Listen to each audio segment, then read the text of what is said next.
140, no, 114, I'm sorry. It's a crescent Strathmore paper coating on this board. It's a regular watercolor board. It's a double weight board. I used to try some other boards. Those who haven't worked with acrylic, you'll notice if you were to do this with watercolor, I don't know how well you can see all the little detail, but if you were to do this with watercolor, some of it would pick up, and some of the acrylic will pick up while it's wet, but it won't pick up for very long. And once, after a little while, it won't pick up at all. So that you really can't say, well, I'm going to lift out that area. And right now I'm working very transparently, which doesn't mean a whole lot at the moment because eventually this will probably be covered 2 or 3 times. Or, as this little piece is, this is fairly transparent. It is on board, and I can so you can come around and look later. But right now, I'm starting out on basically a transparent vein.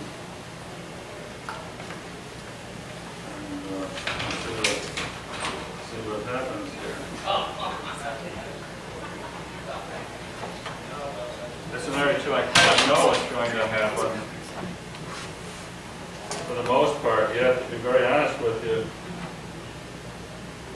I oftentimes can't tell, particularly, I don't know whether it's acrylic or other things, but if I'm trying to patch a painting or correct an area, it seems that I'll put something down and expect it to dry a certain color, and invariably it dries lighter or it'll dry darker. And after 27 years, I still don't know the difference. And it isn't worth worrying about each and every little thing. There's almost kind of a landscape developing here because we've got sort of mountains, a shape and a shape, kind of a triangular little effect going. And we'll just maybe enhance that a bit by pretending that there's a little bit more sky tone. I'm working, as I say, very transparently on this, and I may jump to another board momentarily to get a little bit so I can quickly show you some opacity, what would happen. There's a lot of accidental things happening in a sense. You place the position of the material, but at the same time, you really have to be considering what are you going toward, or what is the direction.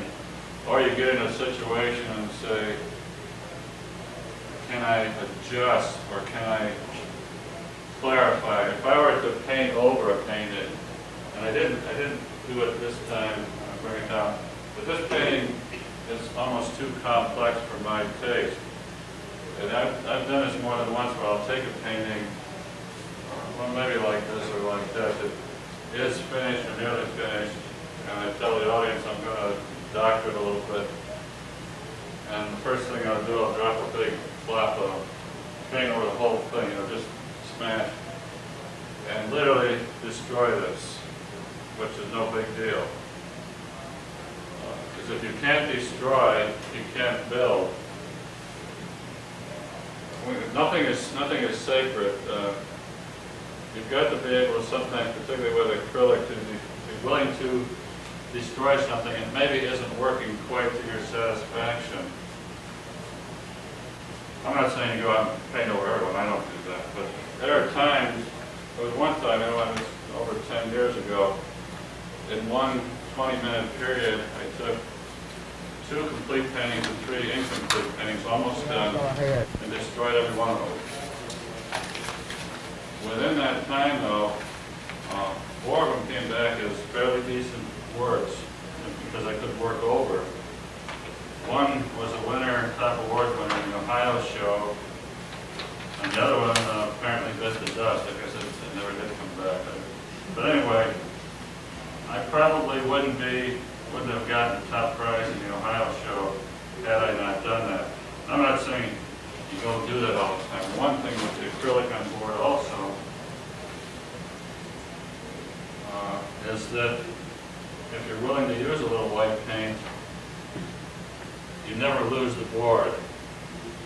These boards run about $10, $11 a piece, or depending where you buy them. But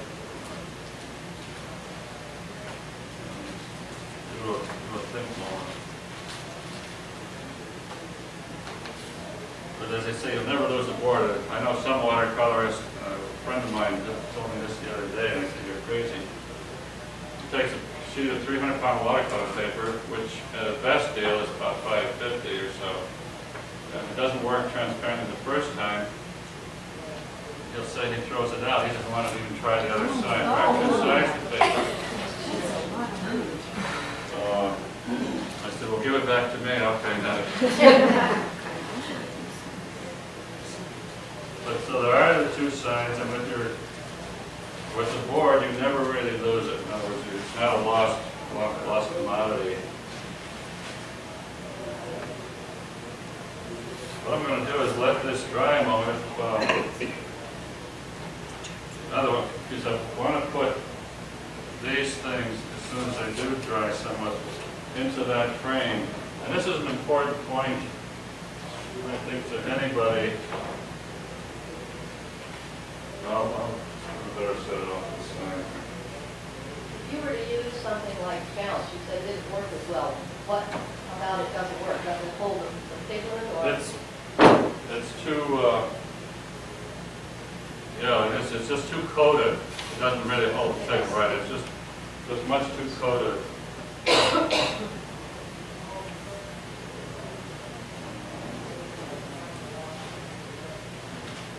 I know most of you only have one board, and maybe you can work it this way. Maybe while that's drying, what would be good if you would want to try something just to see what that material uses. I'm not saying you have to paint transparently. How that material will react.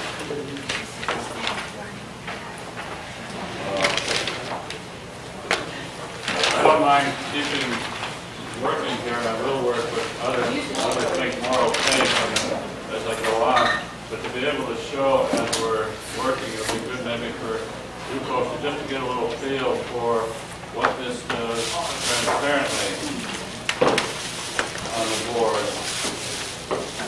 I'm sure some of you are very talented and do some beautiful painting, and probably have done a lot of great work. I know there was one very well-known painter. I don't know if she's here or not. Pat Sansucci was supposed to be in the class. I don't see her. Oh, she is here? Oh, great stuff. I like your work. Very nice. Very beautiful.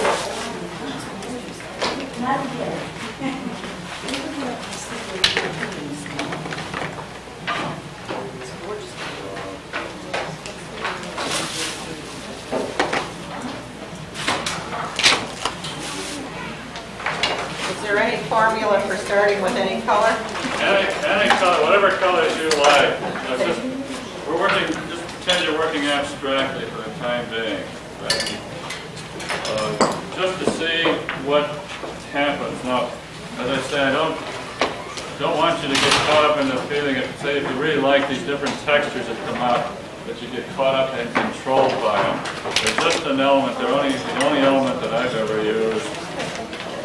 If you went in and saw Maxine Masterfield, she's using inks and dyes and who knows what all in a different technique to come up with something. But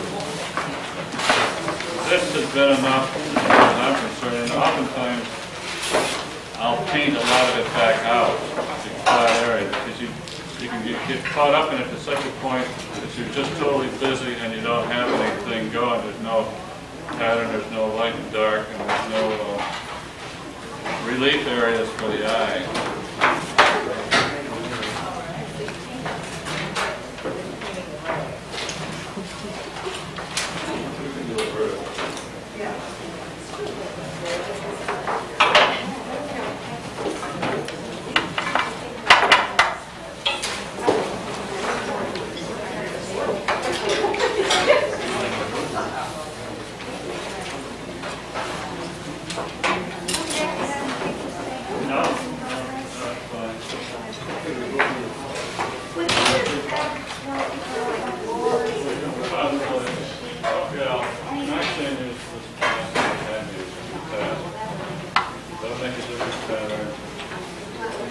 There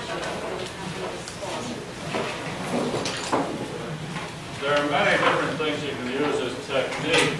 Actually, you can use just brush with the acrylic. Do a very beautiful job and not worry about it. I'm not recommending necessarily that everybody's going to continue painting this way or using this technique. What I am trying to show is the variety of acrylic. Those people who have worked with it certainly know what acrylic can do in such a way. It is different than oil and it's different than watercolor, even though it can simulate both of them.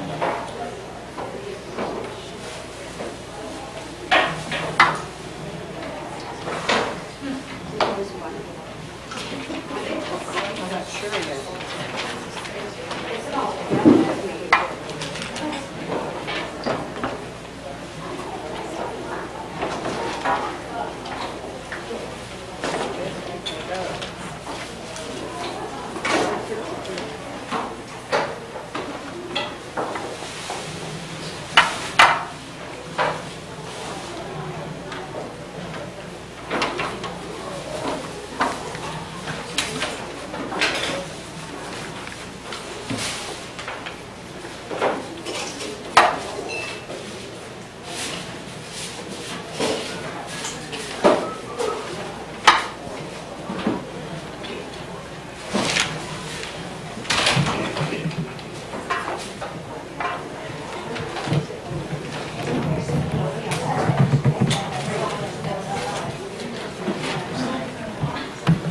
Yeah, that's what I was wondering.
Which is all right.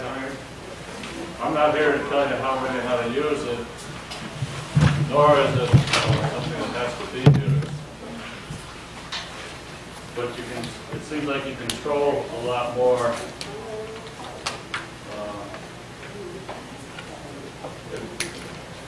If you let the material do a little bit more on its own.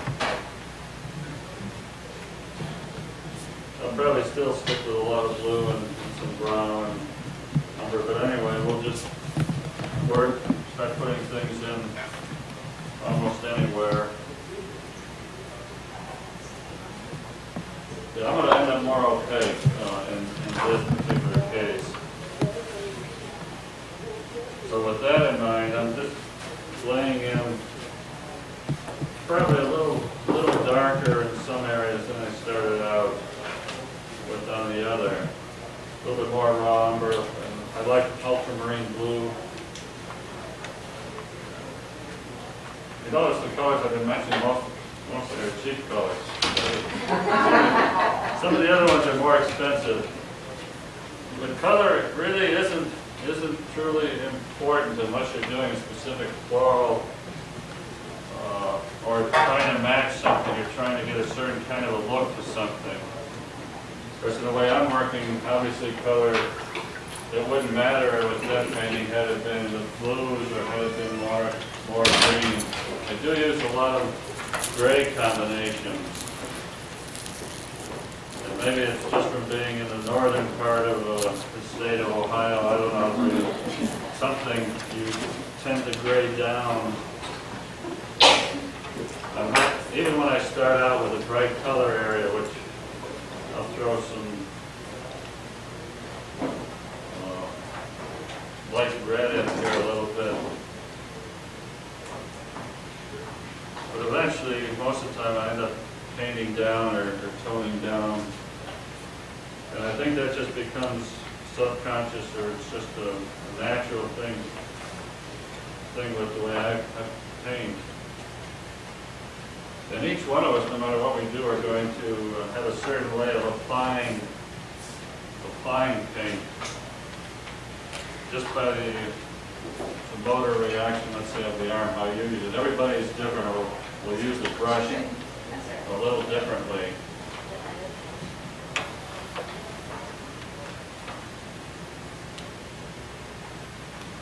And at the moment, I'm not worried about what this might become or might be. Now, if you're doing something specific that you want to control, and you've got a particular scene, say one of those realistic watercolors are fairly realistic, I could, particularly this one with the ducks, and I could have used this material to create a lot more of the texture and plan where I'm putting it, and had a definite arrangement of where it's going to go. And you can plan it out that way, or you can intuitively have fun. The difficulty with this, there comes a point when reality sets in and you have to say, okay, smart guy, now what are you going to do with it? Okay? You've done all this interesting texture, you got all this gorgeous color going. See, the thing is, you couldn't paint this with a brush. There's no way you could paint this with a brush. But maybe Murray Tinkleman could do it with his little, because his detail things, but which I will comment on last night. I assume most of you know that Murray actually has got his fame from very realistic, gorgeous pen drawings. And he's still doing that, and now he's doing reproductions. He and his wife are marketing them. He's got out of the illustration business for the most part. I just met him last night, but I happened to be sitting next to him. Anyway, he's out of the illustration business. He'll still do some, but he'll pick and choose. But he's still basing everything, what he showed and what Ed Betts was talking about are really the same thing.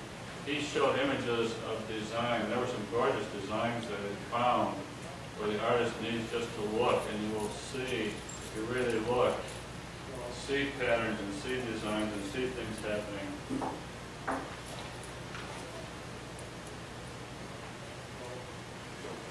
Now, so I say he's got a real fine sense, of course, a good sense of humor, and undoubtedly it took him a while to accumulate those compositions of slides or combinations of slides, and he used many of the abstract expressionist painters to play off of. He's very knowledgeable also about illustration and about painters and so forth. He really knows all these folks by name. Right now, in case you're kind of wondering, I'm using a lot more white, if you've noticed, and different other kinds of things are now starting to happen. I also have a board that's going to be almost totally covered with texture, which can really be a killer.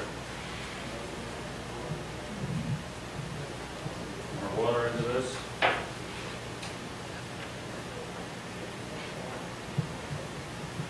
Now if you get to the point and say, boy, isn't that nice, or boy, look at that blue against this, whatever the heck, wall or something, and boy, that's great, and this is great, and wow, and now what do I do? You know, you get stuck and then you can't do anything.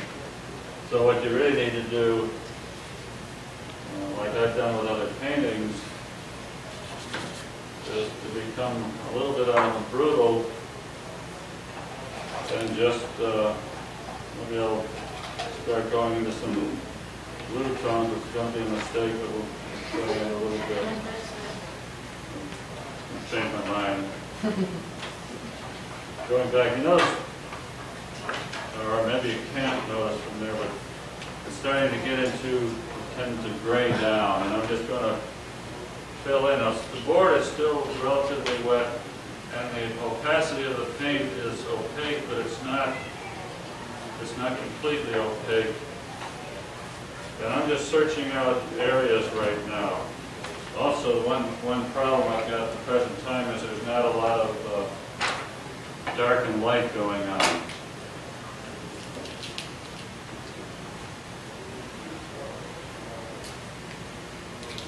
Which has been, every one of us had a certain kind of problem in our lives as far as artists go. Some of you have a good color sense, sometimes you have a good value sense, sometimes you can draw better than others.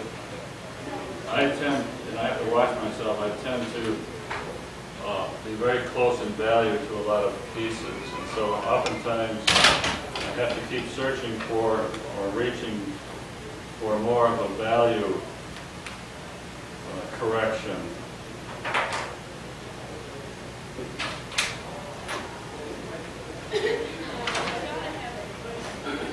What I'm trying to do now is just open up some of these areas. And I can open it up with the brush, or I can open it up with some more of this material, which I'll do. It's, as I say, it's still pretty wet.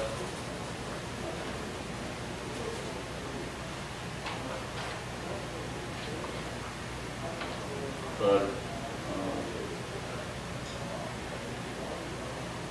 we'll just keep working at it and searching for it there.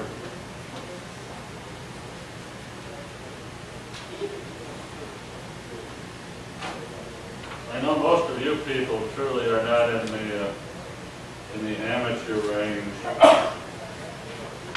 Oftentimes when I do get involved in a one-day workshop or a small class, I find that simplicity of design is often lacking. They haven't really thought out the simple pattern of something. That was a unique thing that Murray was showing last night, that there were some great patterns developing, and some of them were so very simple. Right now I've also probably have too much dirt in the water and maybe a little bit too much on the brush, so it's not quite coming out as white as I would like. I've got another bucket of clean water in here, but I'm thank you. I'm just lazy and just don't bother cleaning the brushes. This is just the intuitive part, the fun part, and the search part.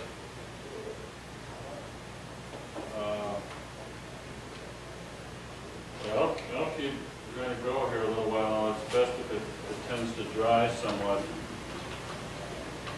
I don't have anything truly in mind yet. Yeah, you can dump in the pan. They were originally supposed to bring more water in there, and they apparently did not.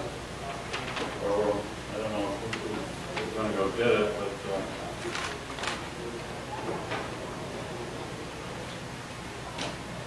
what happens with this kind of painting, and I'll maybe jump ahead temporarily while we're waiting for some of it to dry, I will use areas to develop other kinds of color in. These little pockets of, say, brighter color. And of course, always kind of keeping in mind, or trying to keep in mind where I'm at on the painting.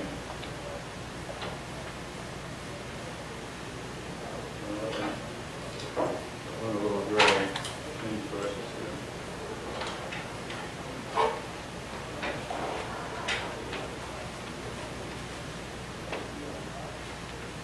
These little extra flecks that happen, that develop,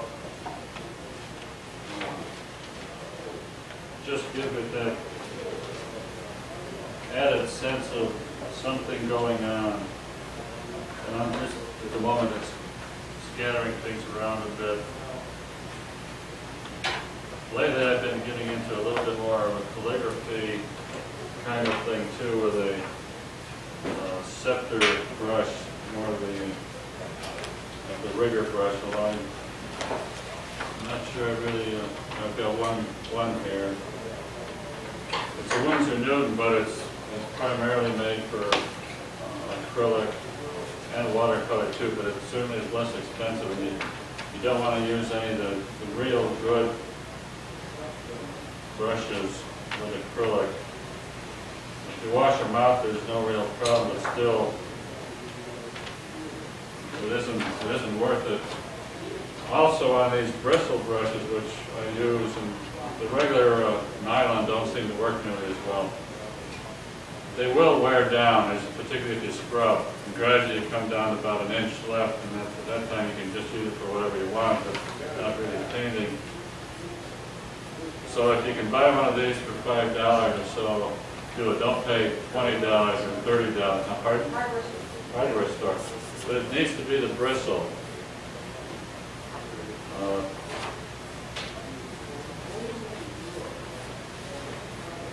Right now, I'm just letting the brush do some things. There's one thing that, again, those non-acrylic painters, the paint doesn't flow off the brush nearly as readily as it does off watercolor brush. It tends to want to remain in place, and sometimes it becomes a little exasperating. But it's got a nature of its own, and you can't control that.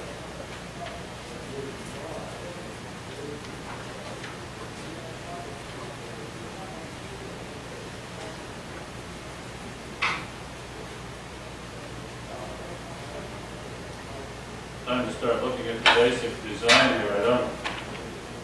This isn't particularly good going right across through here, so I'll break some of them down on this area. It does come a point where you have to start thinking, what is it going to be, or what is the direction that we want to take?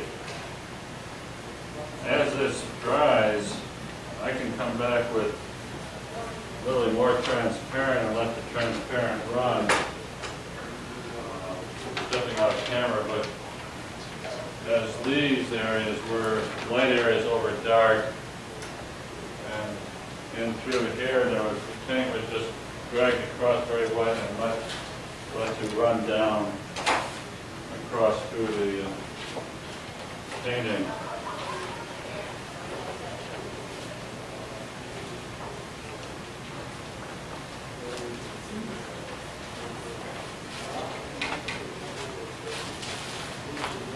Anybody have any questions, comments, or? My paper is separating from my board. Does that mean I use too much water? It means you're not using watercolor board, I don't think. No, it's Crescent. You maybe you do something. It could be. What? Yeah, I also use some alcohol, and that makes it it's all board. What kind of board is it? Crescent. Crescent, what, is it It's 140. 114? Heavy. Is it 114? Yeah, it's heavy. It's all So though. it could be that Yeah, normally, the blue is Alcohol is always too Oh, much. yeah. Use alcohol. oh, okay. I spilled it, and the lid wasn't tight, and, anyway, it's no big deal. But I thought maybe there was something. No, I used to have problems with using illustration board. It would buckle, Yeah. and What You brand, do. what brand are you using? right now this is Strathmore Crescent board, Crescent. So that's good brand. No, it's vinyl rubbing alcohol. It's create. You want to use scrape with this?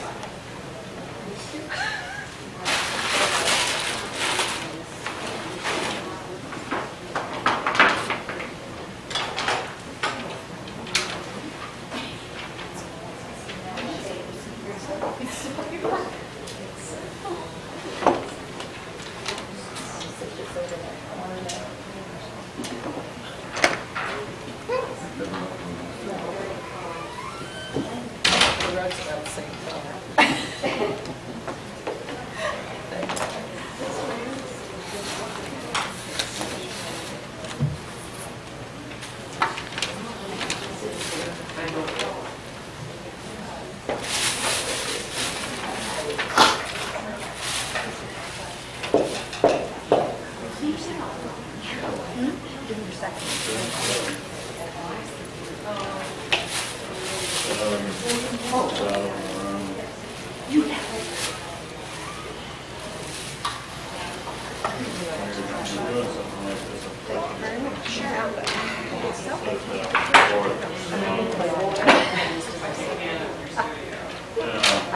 use it as Different kinds of things happen. Then you can come back and go around. It's around, gardens and things. It'll help.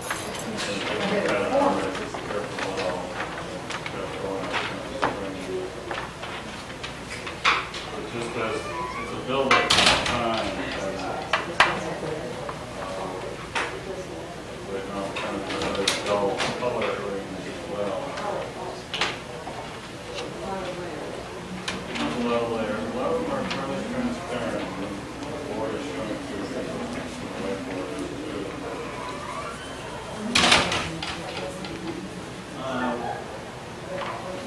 That one up there, I mean, it could be 5, 6, 7, and the whole board, almost each time I paint, the whole board is practically covered in paint.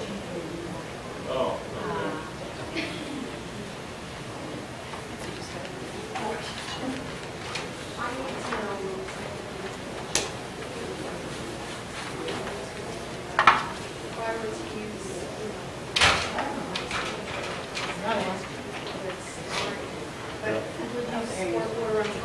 There, just a little bit, yeah, I'll see. Yeah, right, yeah. Certain colors, the phthalo blue and the purple tend to thin out a little bit more, and they get kind of watery.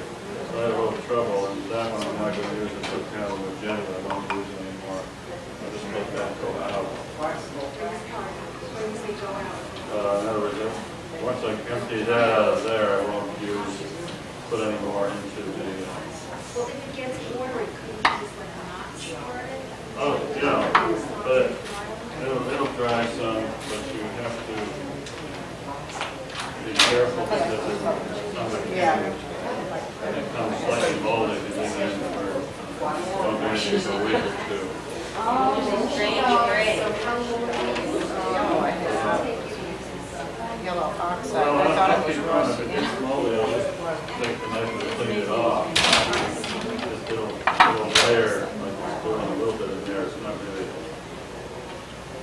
some of this is starting to, but just give it a mix up again. And I use a little alcohol or vinegar in the water. Well, a little in the spray water, not in here, but in the spray water, and that helps. on there? I'm sorry, on here, and that helps to alleviate some of the mold. It doesn't, Acid. yeah, instead of the other. It's not that I use it that often.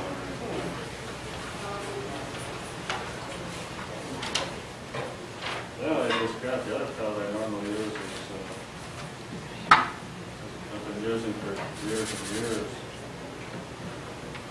Now, what happens with the skin and Yeah, you literally can, you know. Could you use these for, say, 3 or 4 weeks? Like, just keep it Oh, yeah. and how long will the life be? Year and a half. You can just keep If you keep moistening working, it, if you work it, you'll have to periodically. No, but you don't have to go paint. Well, if you paint a few times a week, you're probably okay. If you let it go longer, then you need to mix them up, stir them up some, add some color to it. And you can get by for quite a Yeah, while. if something should cause it, what happens? Well, then you remove it, peel it out.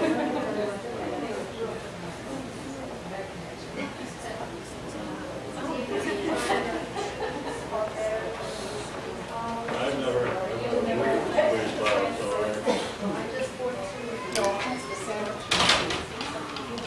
it's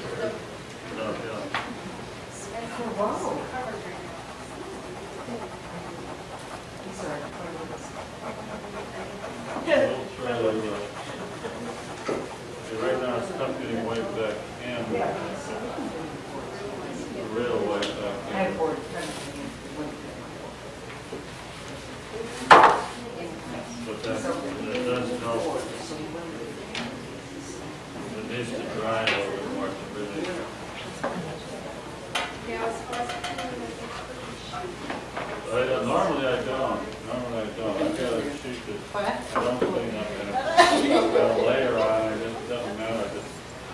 Well, I looked up her back here, she's a mess. Kathleen Hansel. Remember, this, I only use this So, cup. I stuffed everything into my cup and then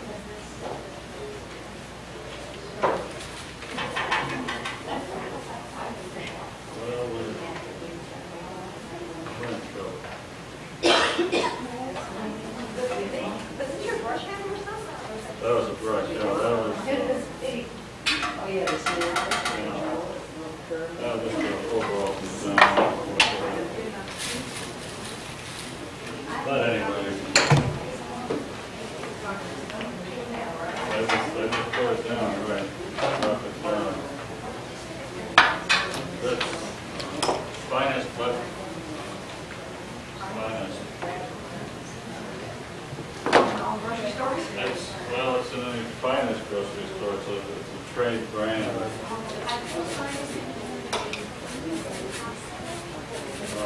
Maybe, I don't know.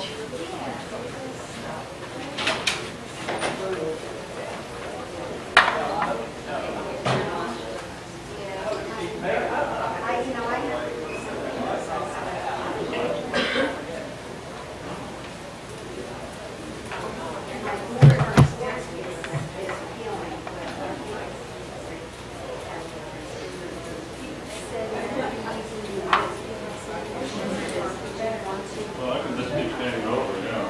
Right. Yeah, well, I don't know if I did it just, I'd be a little afraid of that. This is the same material. Well, that's okay. When I paint my paint over, I don't worry about it, I'll write that. Well, if you want to recreate the whole thing, Well, well, you know, you tend to use some of what's happening. But I guess if you're really good at things like you. Okay, then maybe you could use the gesso. It's like you're Well, in that case, I would say you could use the white paint, but maybe the gesso would be fine without any problem. A lot of what's going on here is still a little bit too wet for painting. Yeah, you learn how to compare it on. Really, I want to put down on the- Normally, I don't paint that long. One of these painters that working on different months, they'll put in a power on it, something. I wasn't sure. Because if you can, I know. if it's drier, you can get the brush to be actively drier on it, and then create other kinds of things going on. This is still awkward.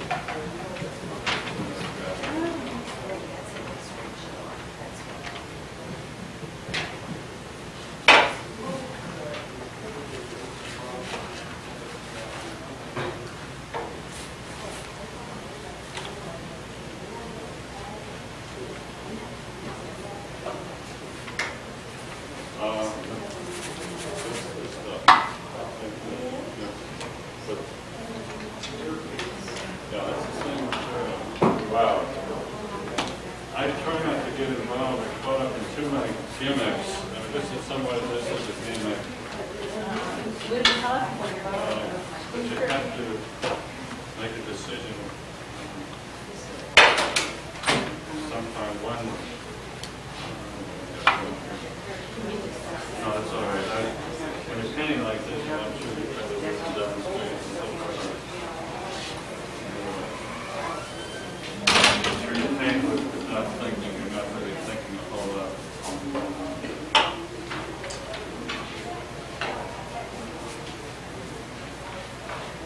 Shortly, I hope to put this up into the frame.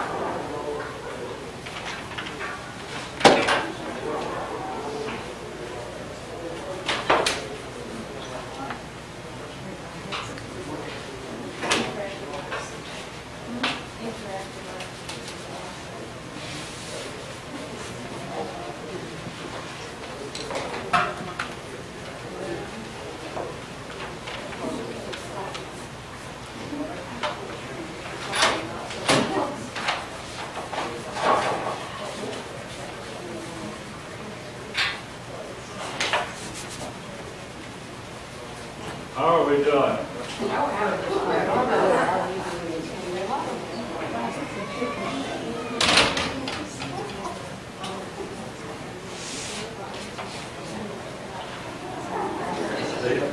say make mistakes? You don't need to worry about making mistakes.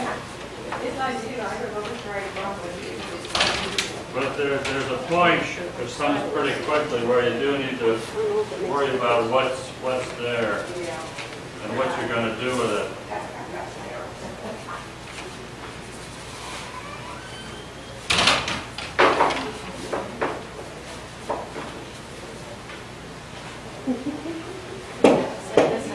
At one time it was wonderful. I know. Mine too. That's a good line.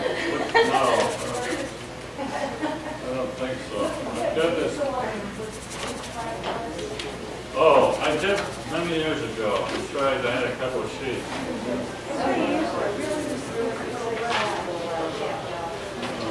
Normally I have not.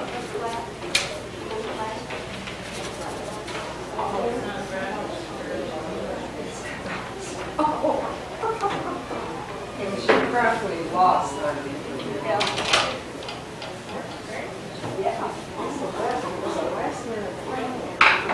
It was vibrating. And you're welcome to use it. I thought it was It's still too wet.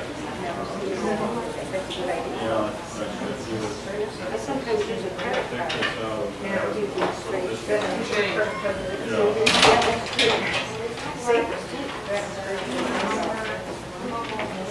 Hey, now there's an idea.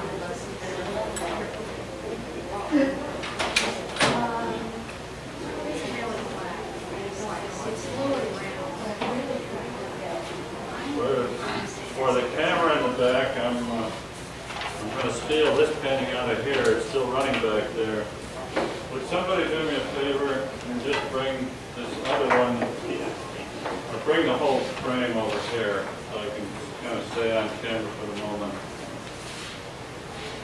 Thank you.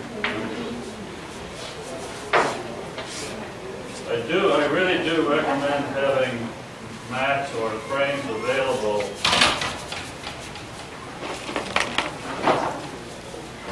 I'm going to take this one out of here very quickly. And even though this is wet, I'll just set it up in here and at least the camera can get it.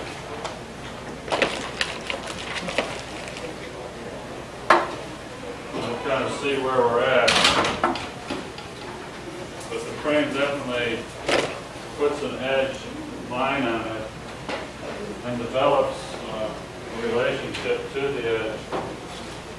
And it's still quite busy. Yeah, it's still very busy overall. There's a lot of moving out I need to do, and there's an element too of design work. But think about things, this shape here and this shape here are kind of the same. They're a little bit too large in comparison, they're similar. So maybe what I need to do is break one a little bit.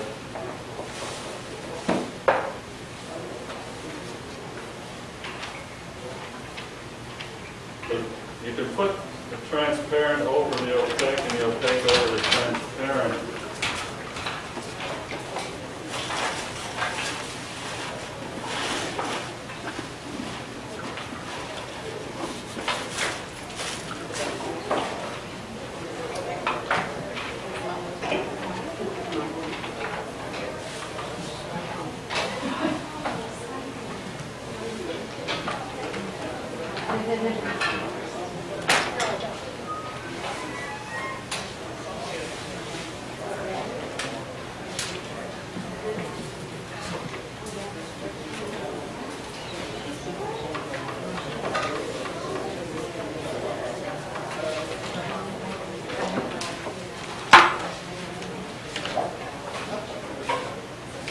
I'm going to have to let this one dry just a little bit. And I'll just leave it in the frame for the moment.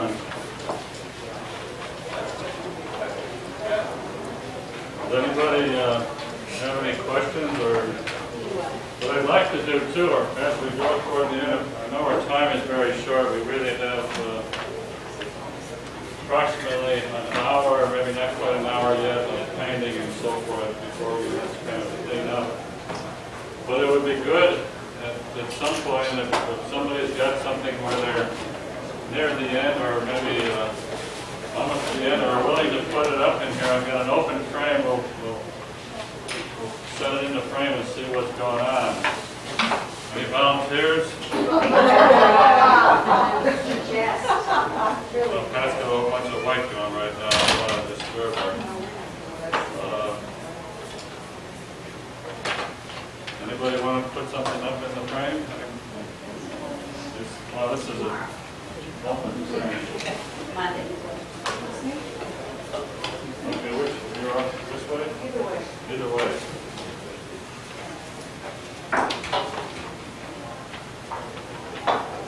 Okay, it is extremely important really to relate to frame.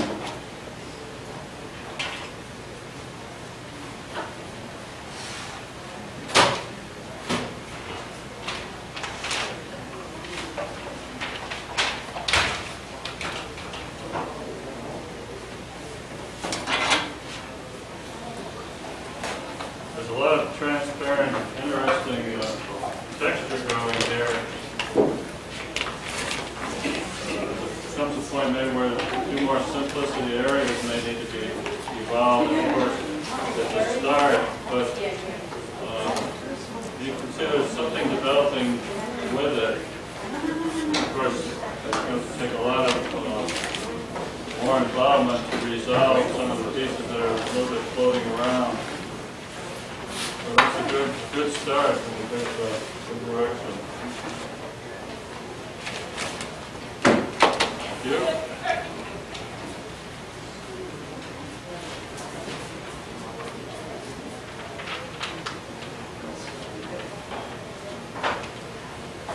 I'm going to bring this other one back in momentarily.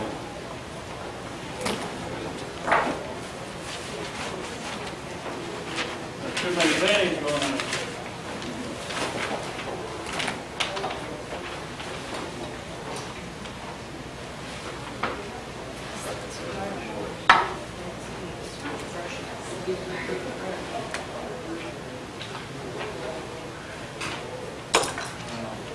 That's a little too busy too.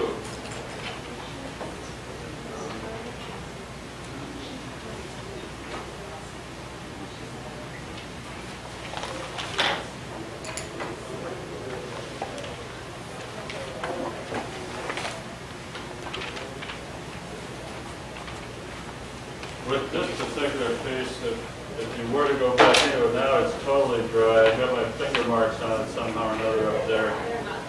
But I can connect things a little bit more in a transparent way.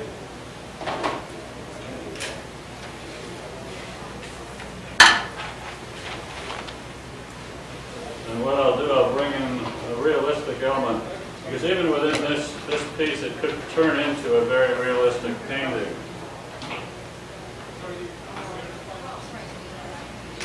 Yes.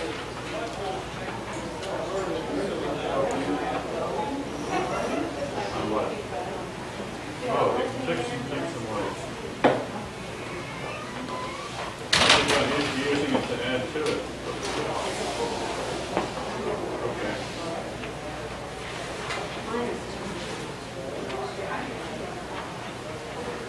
You really need to keep thinking of simplicity, even though this method tends to give you a lot of complexity.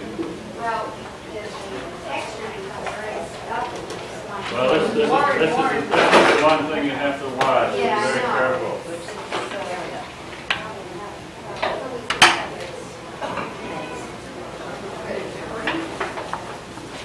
Did anybody tell you about pouring out at home, how they pour, where they pour their old dirty water and how it's poured with that?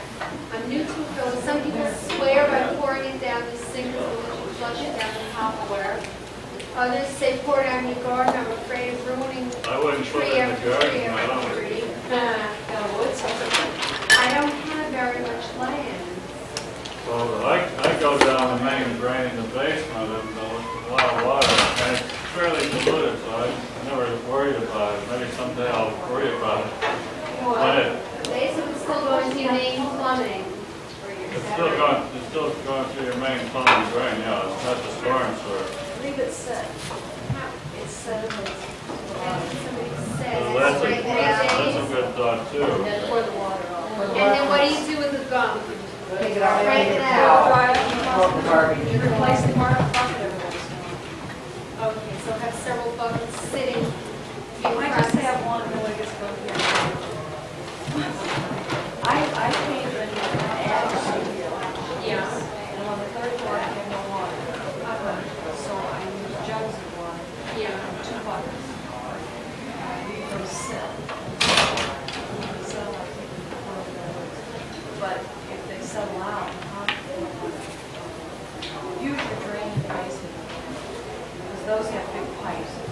I have a slop sink, but I don't know. For my washing machine. Yeah, use that.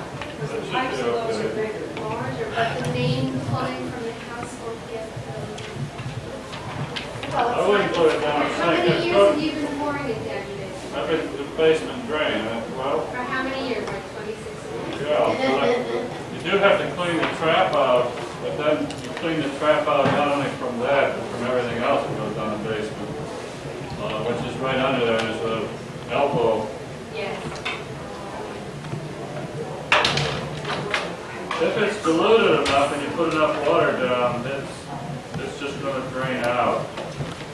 If you're putting it down your kitchen sink, then you're not putting any water with it or anything, I wouldn't recommend doing that.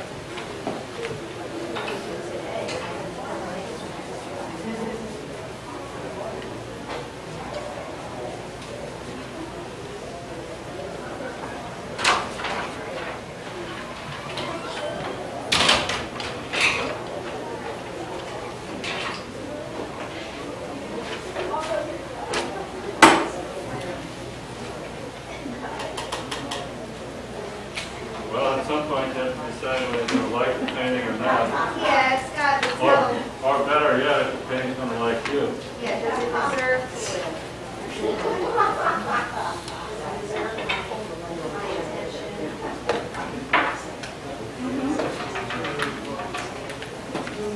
Can't do that with kids.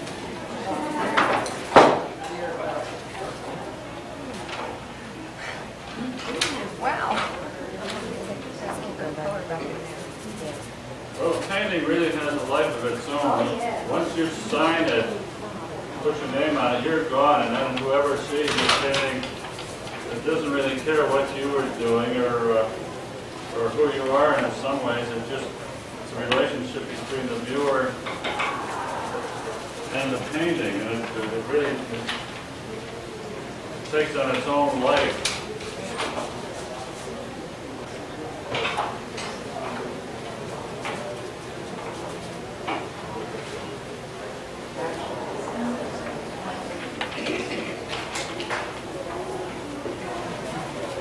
For the camera back there, I'm just simplifying this particular piece, keeping it fairly transparent, trying to get a little bit of a rock formation going in a very abstract form.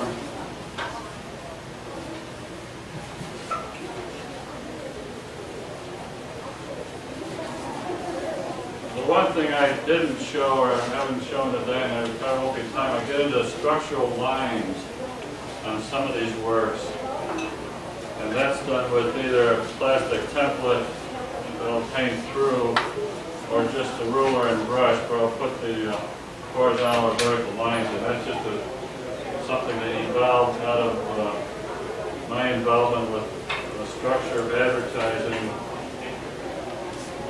It's not something anybody really has to follow. It's just one way that I was creating paintings that represent.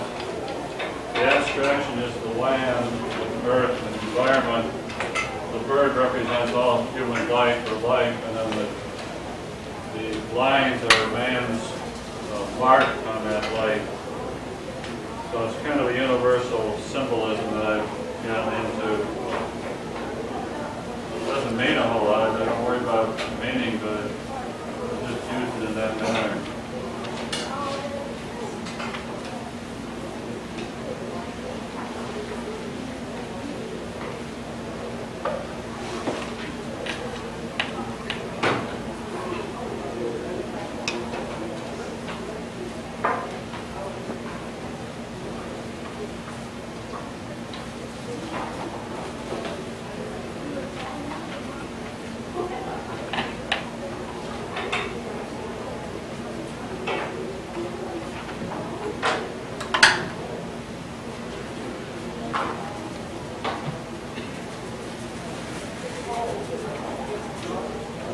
just by creating one horizontal line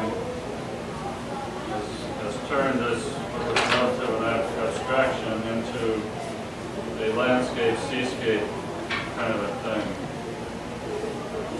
And sometimes that's all it needs. Some of the paintings I'll deal with, I'll actually create a couple horizons in different directions. I don't know if it shows here so much. And these samples I brought.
Once the painting is dry, such as this one, you can oftentimes actually scrub white very thinly over it and just create a very subtle opacity in some areas.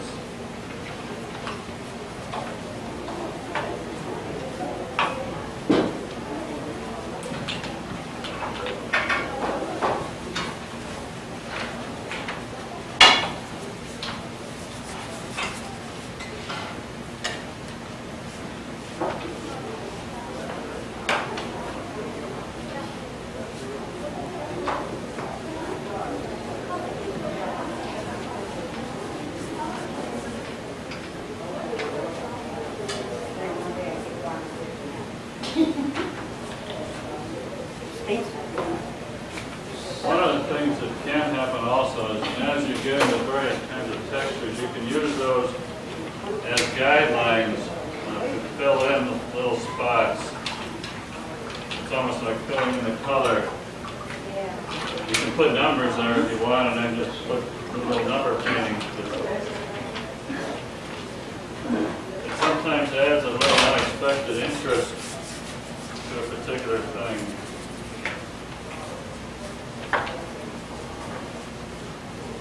And these paintings of this kind do need to evolve, and they evolve rather slowly. I'll have paintings that I'm working on that'll have been started 6 months ago or even a year ago, and I'm still dabbling with it.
Again,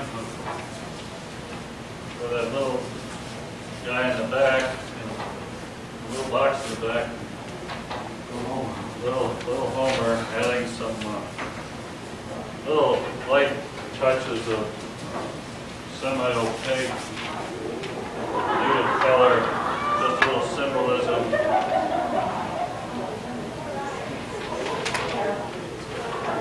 Feeling of landscape.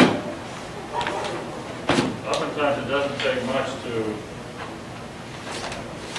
put things in, give landscape a certain kind of feel. just a little flick of things here and there will do it. What happens though, eventually you have to sit down with something and finally resolve all the pieces and parts and say, why did I do that, or what can I do to make that better? I'm going to go up camera mode and bring this frame back.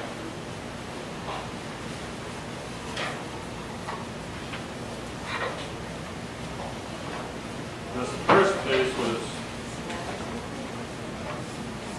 much more transparent overall.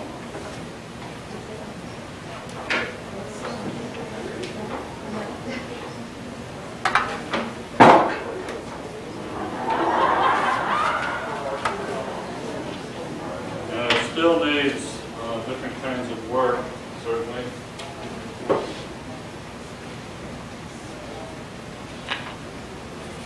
Switch this over to the other side again.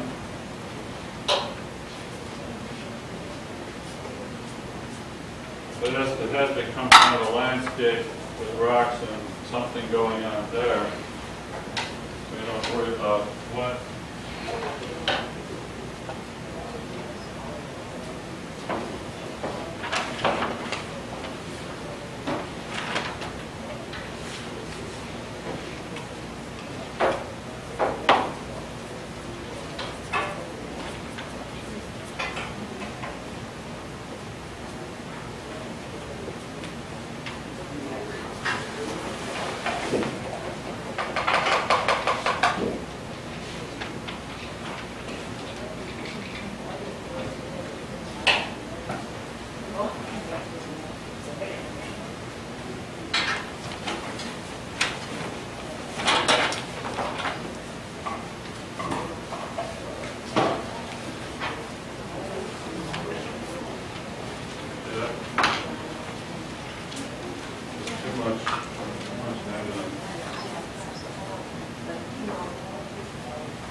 Once a particular piece is drier, such as this one, you can then paint over a little bit more assuredness.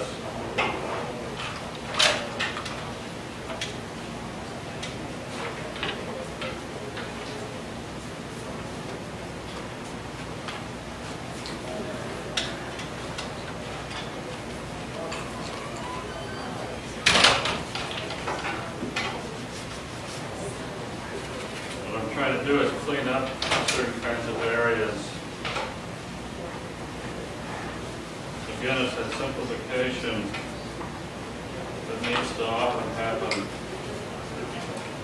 And even though you might be working with an element of capacity again,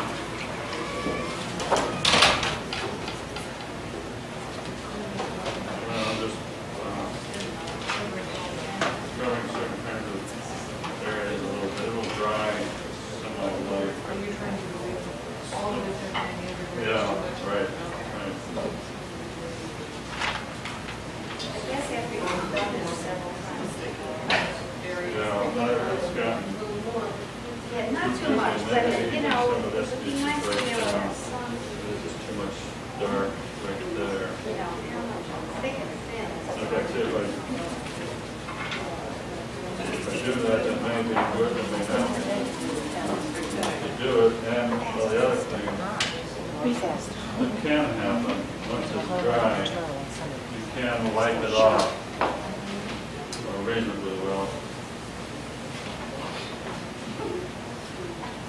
The one nice thing about acrylic too, if you have enough paint on the painting and you spill your coffee on it, it won't damage it. I have done that in demonstrations as well. Just not to showboat necessarily, but to show that the acrylic can take a beading. But what happens if you paint with your coffee? I've done that Well, too. that's a possibility. Drink my coffee. Reach for the wrong thing. It's always such a terrible feeling up there. And hope you have When one. it's dry, if you get something dry, you can wipe it off. But if it's wet, you can't really.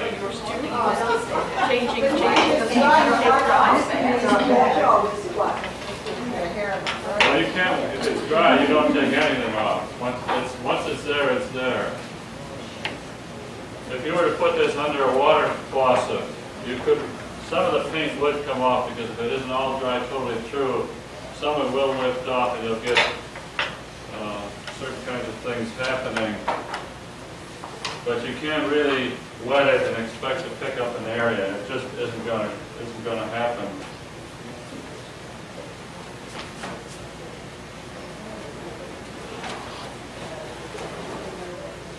Well, we'll just have to go get another box eventually.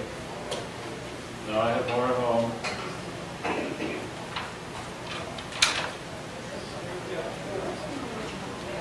They do wash out, and oftentimes I can use one for weeks.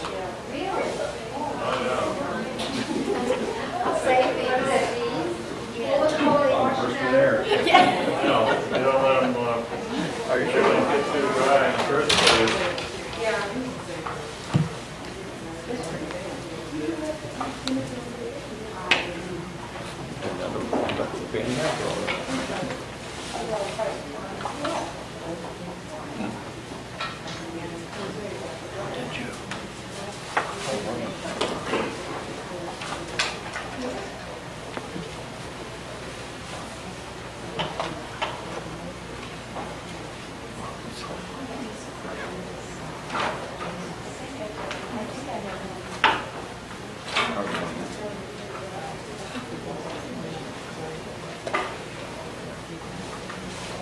Yeah, they do get messy. I know some of you work well and some don't.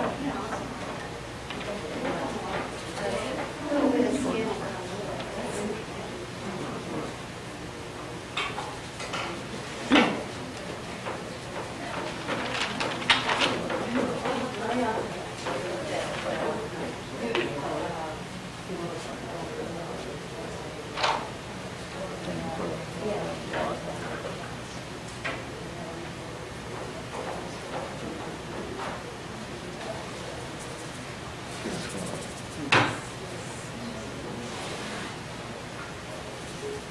Again, for camera in the back, I've tried simplifying the area, bringing in a few cleaner color spots,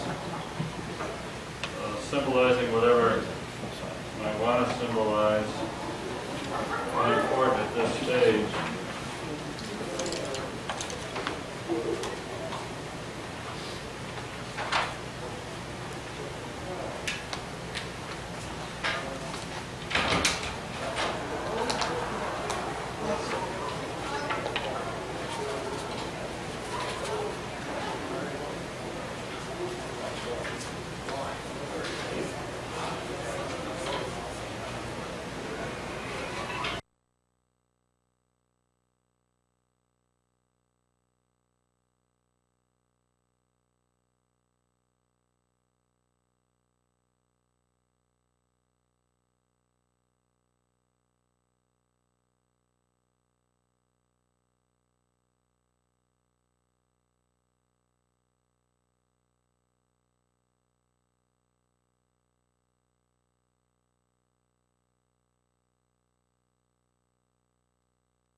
got a nice feel. Is this the one you've already worked on? Yeah. Very good. You're working out. This is where the tough part comes in, when you're trying to decide how many problems. Turn it into a painting. The editing.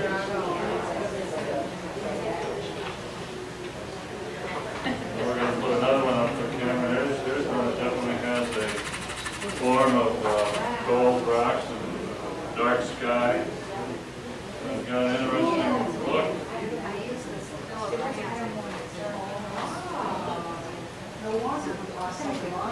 Yeah, I like the headline. So, yeah, that's nice. Yeah. Might want to sooner or later try lighter lights. Yeah, Just they even kind of. if it's only a flick or two of something that's lighter light.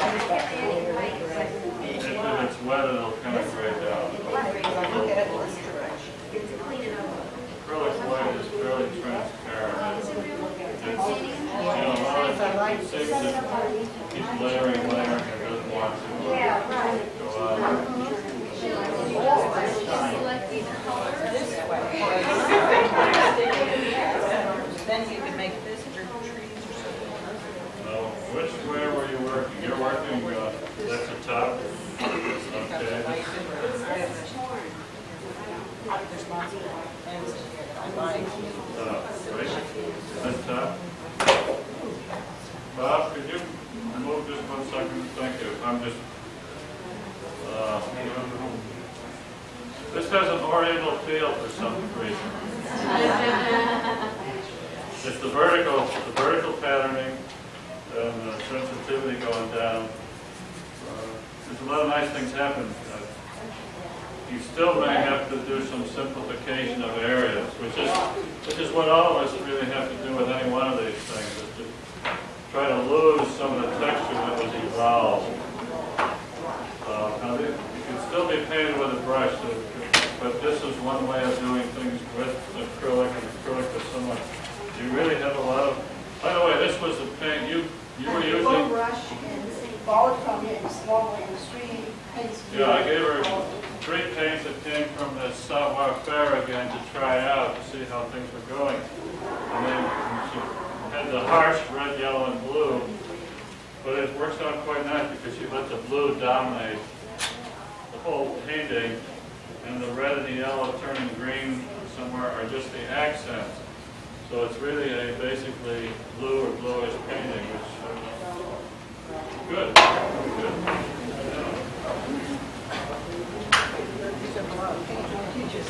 Yeah. Brush and My board, probably worth $100, and now she's got to give it. No. Which way is up? That's up? Okay. Oh, okay. I had the last one upside down. Yeah. It should work either way, I mean, Yeah. Well, that's good. You were using a lot more brush stroke, more opaque brush stroke, a smaller brush yeah. for all this. Yeah. It's got a Philip Gustav look, or I don't know how it's pronounced, but blues and pinks. Another thing is be careful of coming down through the middle this way and crossing over the middle this way. Now, there can be cropping that can evolve. And there's a point where maybe something needs to be cut in. Dig out some of the area. That's good. You can actually take a painting like this too and pick areas, which is what Murray Tinkleman did. He would photograph this and he could come up with gorgeous little areas all over the place.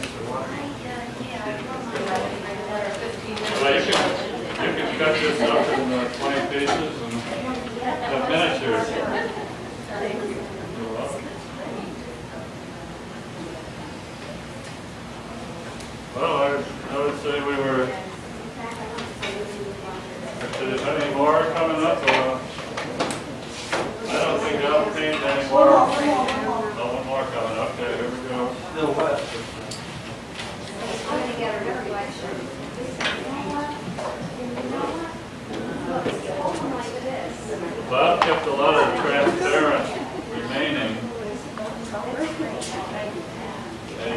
got some opaque into it, but not very great amount. Matter of fact, it's very little. And the structure kind of goes down that way. Now, it might be that this area is almost too strong, but there again, that's your sensitivity to it. I feel like, but I mean, you may not. I like what's happening down through here, even with the watermarks. The watermarks are coming out very nice and creating some interesting things, particularly down in here, some soft flowing material, imagery. We're getting a little lost in the dark area. What service? 114. Certain colors that react more than others? Yeah, some will flow more. It's just typical that some are thicker, more opaque pigments. Yeah. Well, that's good. Yes, they will be. Yeah, yes. By the way, there are a little card on this work taking. I was supposed to do a workshop last year, and we didn't get enough students, and it was kind of canceled.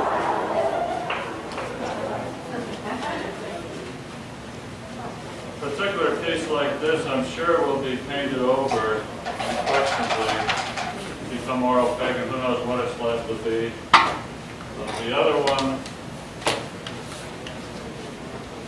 I may resolve a little bit more and work some more in, but I had to really kill so much of the texture going on.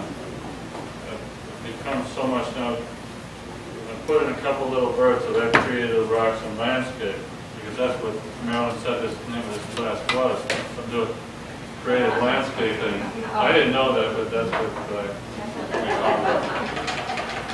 But most of my work does reflect landscape imagery in one form or another, but it's an evolving thing. Now we could lose the birds, or you could lose a horizon line or something, and then you can go back and be abstract in any way you might want to be. And you can bring in it.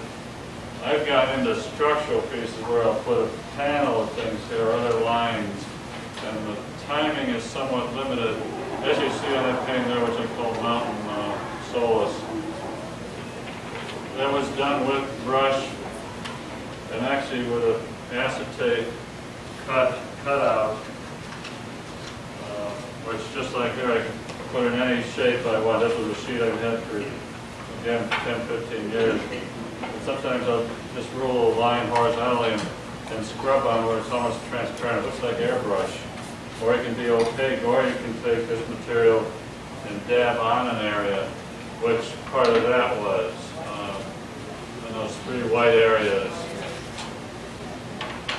And of course, with the ruler and a brush, I don't have a ruler down below, but you take a ruler and just lay it down, and you guiding with your finger, you run the line with a brush. So all those lines are done just with a brush stroke, not with a ruler.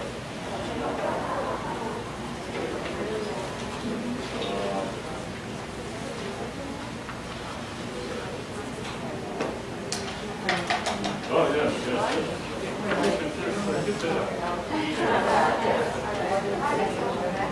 Oh, I don't know.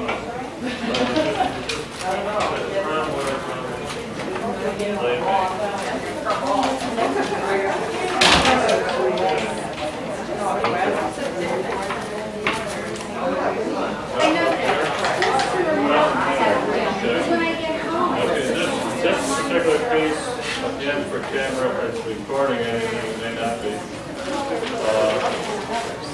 It's done on watercolor paper, and there's a lot of transparent element going on. It's lots of nice things happening. Yeah.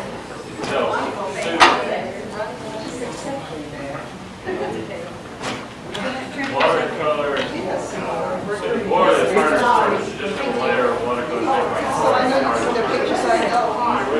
Watercolor paper, the entire paper is a blotter. And it goes